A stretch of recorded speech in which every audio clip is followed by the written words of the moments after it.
우리 꼭 경매뿐만이 아니고 일상생활에도 다 권리 분석이 녹아 들어가 있는 거죠. 그래서 전세계약 체결에서 권리 분석을 잘못하게 되면 결국은 나중에 그 목적물이 경매나 공매에 들어갔을 때 낙찰자가 너 나가 그러면 나가야 돼, 안 나가야 돼? 나가야 되는 거군요. 그렇죠. 아무리 전세 기간이 남아있다 하더라도 나갈 수밖에 없다는 거고요.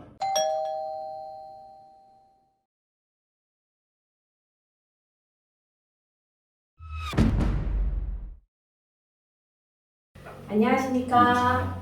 미소 경매 TV입니다. 이번 시간에는 경매 물건을 알아보시면서 가장 기초적으로 처음에 하시게 되는 권리 분석에 대해서 한번 알아보려고 합니다. 이 권리 분석을 할 수 있어야 진정으로 경매를 도전할 수 있다라고 할 수 있겠는데요. 이 권리 분석은 무엇인지, 유념해야 될 부분들은 어떤 것들이 있는지에 대해서 이번 시간에 살펴보도록 하겠습니다. 법무사님, 네. 권리 분석이 무엇인지 그 정의에 대해서 한번 설명 부탁드리도록 하겠습니다. 일단 권리 분석이라는 건요, 어떤 당사자 간의 어떤 법률 관계가 맺었을 때 그 법률 관계로부터 발생된 권리가 나오죠. 그 권리가 행사하는데 내가 지장이 있는지 없는지 그런 걸 갖다 분석한다 보시면 되는 건데요. 우리 꼭 경매뿐만이 아니고 일상생활에도 다 권리 분석이 녹아 들어가 있는 거죠. 그래서 전세계약을 내가 집에 체결한다. 그럴 때 권리 분석 해야 되겠습니까? 안 해야 되겠습니까? 해봐야 되겠죠. 당연히 해보셔야 네. 됩니다. 전세계약 체결에서 권리 분석을 잘못하게 되면 결국은 나중에 그 목적물이 경매나 공매에 들어갔을 때 보증금을 전에 변제받지 못하는 사태가 발생될 수도 있는 거고요. 더군다나 경매에 들어갔을 때 상가 임대차를 잘못 체결한다 그러면 어떻게 되죠? 중간에 낙찰자로부터 나가라는 그런 인도비용까지 당할 수가 있는 겁니다. 그러면 권리 분석은 어떻게 해야 하는 건지 설명 부탁드릴게요. 좀 넓은 의미에서 제가 방금 말씀을 드렸고요. 우리 이제 법원 경매로 들어온다 그러면 권리 분석이라는 건 이렇게 정의를 하고 있습니다. 결국은 낙찰자가 잔금을 내림으로 인해서 소유권을 취득하는 거거든요. 그 소유물을 사용, 수익, 처분할 수 있는 세 가지 권능을 행사할 수 있는 게 바로 소유권의 내용이거든요. 그래서 권리 분석의 핵심은 결국은 이런 세 가지의 권능을 아무런 제약 없이 행사할 수 있냐 없냐가 바로 가장 기본적인 권리 분석이라고 말씀드릴 수 있을 것 같습니다. 그렇다면 권리 분석은 어떤 방법으로 해야 하는 걸까요? 상당히 막연하죠. 네. 이 권리 분석할 때도 여러분들이 나만의 매뉴얼을 좀 만들어 놓고 계속적으로 그걸 적용해 나가면 좀 실수를 좀 줄이지 않을까 하는 생각입니다. 저 같은 경우는 권리 분석을 할 때 우선 크게 두 가지로 나눕니다. 일단 공적 장부에 대한 권리 분석을 하는 거고요. 네. 공적 장부에 대한 권리 분석이 끝나면 부동산 현황에 대한 권리 분석으로 넘어가서 이 두 가지를 하게 되면 된다 이렇게 보시면 될 것 같아요. 우리나라의 부동산에 대한 공적 장부는 이원화되어 있거든요. 그래서 등기부하고요 대장으로 나눠져 있습니다. 그래서 소관하는 데도 부서가 다르죠. 그래서 등기부 같은 경우는 사법부, 법원에서 지금 현재 관장하고 있고요. 대장은 지자체, 시군구에서 현재 관장하고 있다 이렇게 보시면 될 것 같습니다. 그럼 등기부에 나와 있는 내용과 대장에 나와 있는 내용도 다른가요? 일단은 같아야죠. 등기부라는 건요, 그 부동산에 대한 권리 관계를 표현해 놓은 게 바로 등기부라고 보시면 될 거고요. 대장이라는 거는 그 부동산 현황을 표시했다고 생각하시면 될 겁니다. 세금을 갖다 징수하기 목적으로 만들어 놓은 게 대장이라고 보시면 될 것 같고요. 원칙적으로 등기부하고 대장이 나와 있는 현황은 일치해야 되는 게 맞겠죠. 제가 지금 이제 권리 분석 같은 기본만 지금 제가 전달하고 있는 거기 때문에 일단 공적 장부에 대해서 나중에 좀 더 구체적으로 제가 권리 분석을 해드릴 거고요. 공적 장부에 대한 권리 분석은 사실상 배우고 나면요, 상당히 어떻게 보면 공식 같다 보니까 어렵지가 않습니다. 근데 부동산 현황은 여러분들이 주의 깊게 한마디로 발품 팔아가면서 조사를 많이 하셔야 되는 것 중에 하나입니다. 그 부동산 현황은 일단은 그 부동산을 누가 사용하고 있는지, 수익을 하고 있는지에 대한 점유자된 분석이 상당히 중요하고요. 또 하나가 결국은 가치 분석입니다. 과연 내가 저 부동산을 갖다 낙찰 받았을 때, 내 걸로 만들었을 때 향후 가치가 어느 정도 나와서 내 수익률을 만족시킬 수 있는지, 이런 가치 분석이 상당히 중요하다고 볼 수 있는 거죠.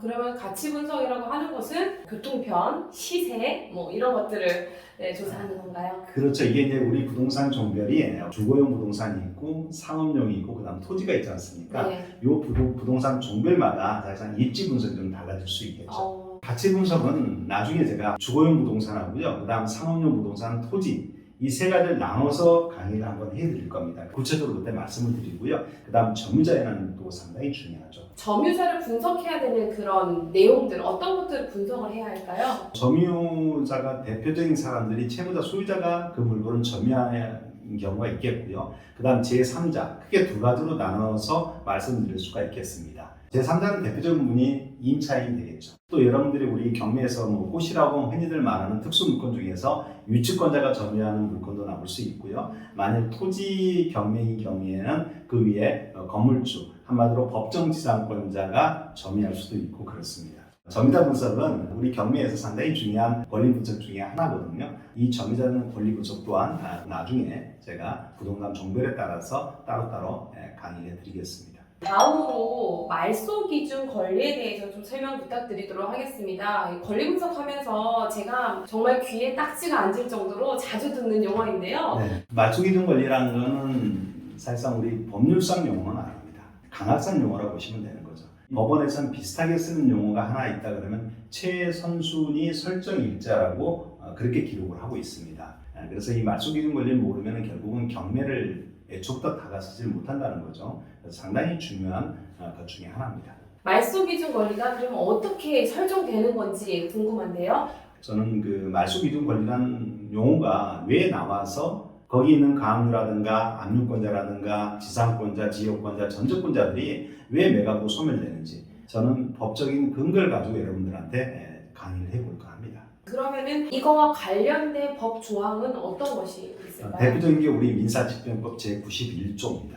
민사집행법 91조에서 각 항별로 하나씩 좀 설명을 구체적으로 해주시면 좋을 것 같아요. 네네. 먼저 1항에 대해서 좀 설명 부탁드리도록 하겠습니다. 압류채권자의 채권에 우선하는 채권에 관한 부동산의 부담을 매수인에게 인수하게 하거나 매각대금으로 그 부담을 변제하는데 부족하지 아니하라는 것이 인정된 경우가 아니면 그 부동산을 매각하지 못한다.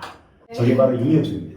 잉여 사건이 되면 결국은 그 부동산을 매각하지 못한다. 그렇군요. 잉여주의에 대한 게 1항에 설명이 되어 있고요. 그렇습니다.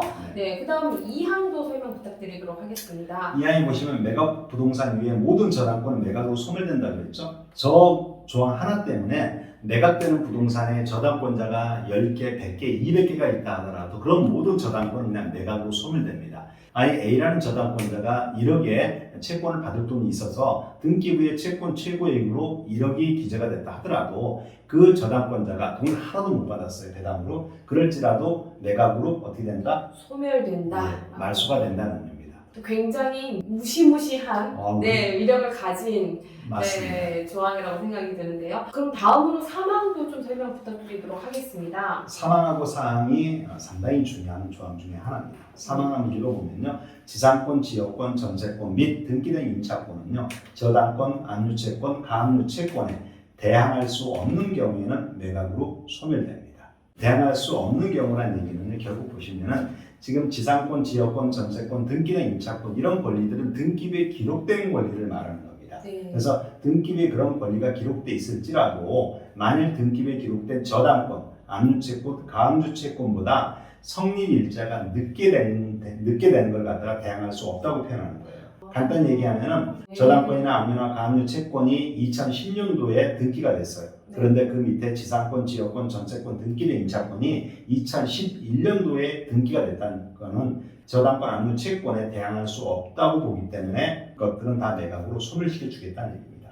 예를 들면 제가 저당권이 잡혀 있는 그런 집을 뒤늦게 전세를 들어간 거죠. 네. 그런 다음에 전세권을 설정을 했음에도 네. 그거는 제가 나중에 소멸된다는 그런 뜻인가요? 그렇죠. 경매니까 소멸된다는 아, 네. 그렇게 저당권이 있는 상태에서 전세권 설정해서 들어간 사람은 이게 만일 경매나 공매 들어갔을 때 저당권 아래에 있는 전세권은 어떻게 됩니까? 매각으로 소멸된다고 되어 있지 않습니까? 네. 그래서 그 전세권자는 자기의 권리가 완전히 소멸된다. 이렇게 보시면 되는 거죠. 저기서 제가 소멸된다는 의미는 전세 존속기간이 남아있어요. 계약기간이. 네. 그럴지라도 소멸됩니다.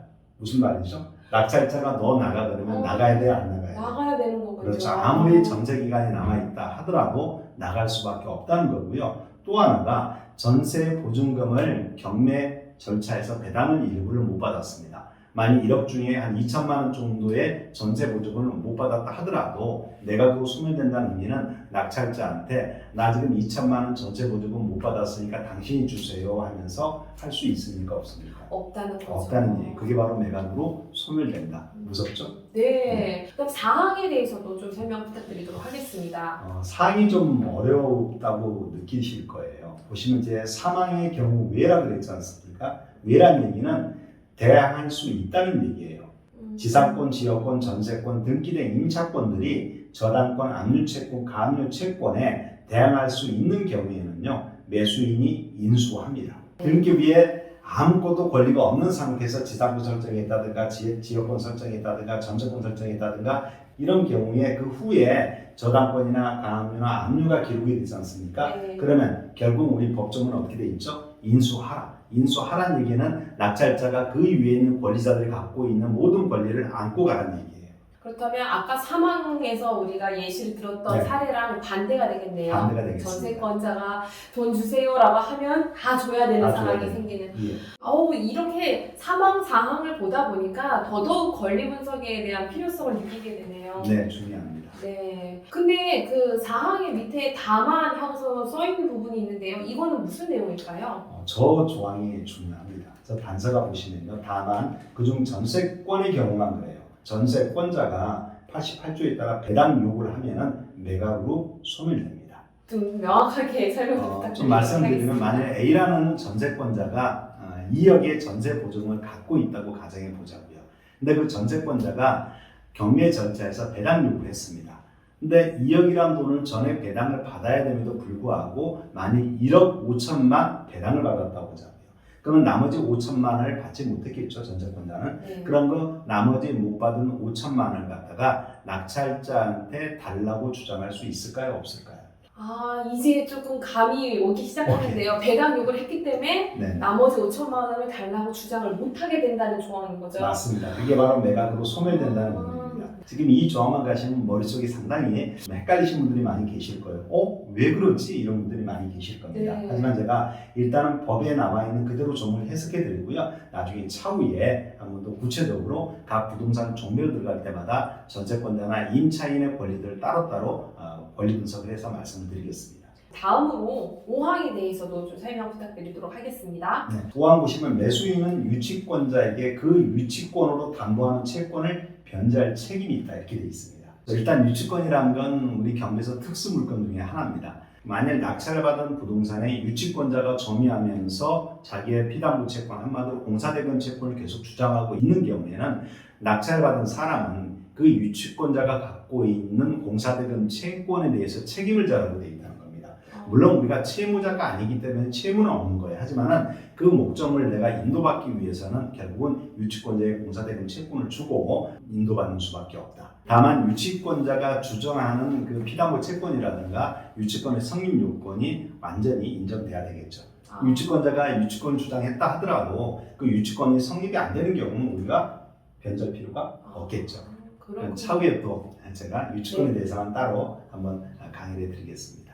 네, 그럼 민사집행법 제91조에 대해서 살펴보았는데요. 근데 이 내용 안에서는 말소기준 권리라는 용어가 언급되어 있지 않은데 이걸 보고서 우리가 말소기준 권리가 무엇인지 정리가 선명하게 되지 않는데 좀 정리 좀 부탁드리도록 하겠습니다. 알겠습니다. 우리 흔히 이제 경매 공부 처음 하신 분들은 말소기준 권리에 대해서 많이 이제 외웠을 겁니다. 법조문에 나와 있는 저당권, 압류채권, 가압류채권 이 세 가지의 채권자들이 일단 말소기준 권리가 될 수가 있습니다. 이 세 가지 권리 외에 저희가 또 담보가등기라든가 경매 개시결정 등기도 말소기준 권리에 포함되고 있다고 보시면 될 것 같습니다.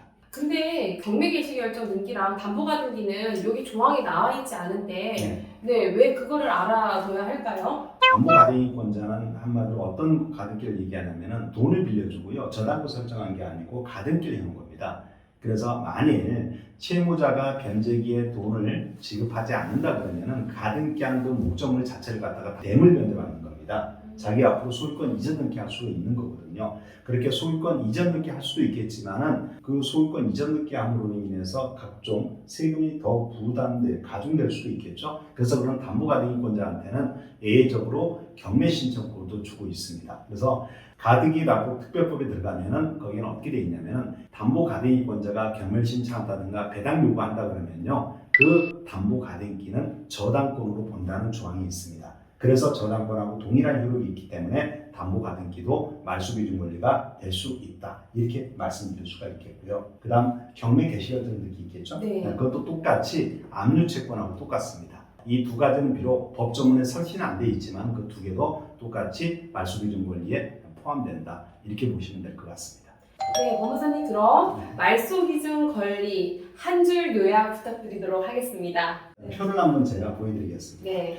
저당권 압류, 가압류, 채권자, 또 하나가 담보가등기, 경매 개시결정 등기 이렇게 5개의 권리자를 말소기준권리라고 말씀드릴 수가 있고요. 네. 그래서 이런 말소기준권리 아래에 등기부에 기록된 권리자들이 지상권자라든가 지역권자라든가 전세권자라든가 등기된 임차권자 이거는 우리 법조문에 매각으로 소멸된다고 했죠. 네. 그것뿐만이 아니고 가등기가 있다든가 가처분이 있다든가 이런 경우에도 매각으로 소멸된다는 걸 원칙으로 알고 계시면 되는 겁니다. 대신에 저당권 압류, 가압류, 담보가등기, 경매 개시결정 등기 위에 대항력이 있는 지상권, 지역권, 전세권, 그 다음 등기된 임차권, 만일 가등기가 있다든가 가처분이 있다든가 이런 권리가 존재한다 그러면 그 무조건 인수라고 보시면 되는 겁니다. 그래서 이렇게 인수되는 권리가 존재하는 물건인 경우에는 여러분들이 권리 분석을 하실 때에는 좀 더 많은 지식이 더 필요하다 이렇게 보시면 될 것 같아요. 다소 어려운 내용이긴 하지만 경매에 있어서 반드시 이해하고 넘어가야 할 이 권리 분석에 대해서 명확하게 설명해 주셔서 감사하고요. 저희 미소 경매TV는 앞으로도 여러분들한테 유익한 소식 전해드리기 위해서 노력하도록 하겠습니다. 끝까지 시청해 주신 여러분들 감사드립니다.